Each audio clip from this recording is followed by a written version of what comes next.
Today, we will talk about free cash flow, FCF. Free cash flow represents the cash that a company generates after accounting for cash outflows to support operations and maintain its capital assets.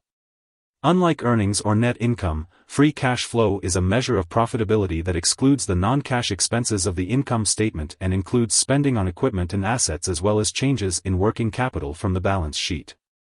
Investment bankers and analysts who need to evaluate a company's expected performance with different capital structures will use variations of free cash flow like free cash flow for the firm and free cash flow to equity, which are adjusted for interest payments and borrowings. Free cash flow is the money that the company has available to repay its creditors or pay dividends and interest to investors. Some investors prefer to use FCF or FCF per share rather than earnings or earnings per share as a measure of profitability because the latter metrics remove non-cash items from the income statement.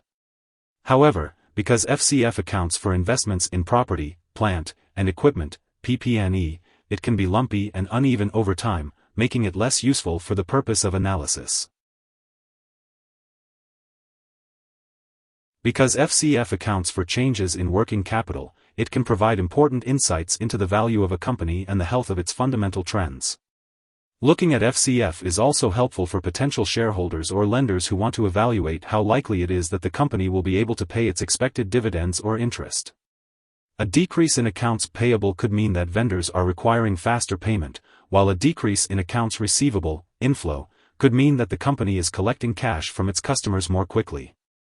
Including working capital in a measure of profitability provides an insight that is missing from the income statement. An investor will have to determine why FCF dipped so quickly one year only to return to previous levels, and if that change is likely to continue. Moreover, understanding the depreciation method being used will garner further insights. If the asset is being depreciated using the book depreciation method, over a useful life of 10 years, then net income will be lower than FCF by $80,000 for each year until the asset is fully depreciated. Alternatively, if the asset is being depreciated using the tax depreciation method, the asset will be fully depreciated in the year it was purchased, resulting in net income equaling FCF in subsequent years. FCF can be calculated by starting with cash flows from operating activities on the statement of cash flows because this number will have already adjusted earnings for non-cash expenses and changes in working capital.